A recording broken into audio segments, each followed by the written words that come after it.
Hi everyone, in this video I'm going to let you know whether there are any foreign transaction fees with Wells Fargo credit card or not. Now, the foreign transaction fees with Wells Fargo credit card differs according to the credit card that you have. So according to Wells Fargo, the foreign transaction fees applies when you transact in a currency other than USD with your Wells Fargo card. Now, they're often used for both credit and debit card purchases and withdrawal, although some cards which are designed specially for travel may rise these fees. So in order to understand it in detail, open up a browser. On the web address bar, type in www.exip.com/guide Wells Fargo Card International. That is going to take you to the official page where you can go and get the information regarding the foreign transaction fees. So here you should be able to locate all of these information, so you could go through it, and according to the card they've also listed the transaction fees.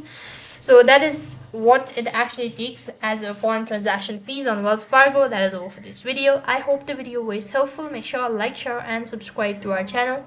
Thank you for watching. See you in the next video.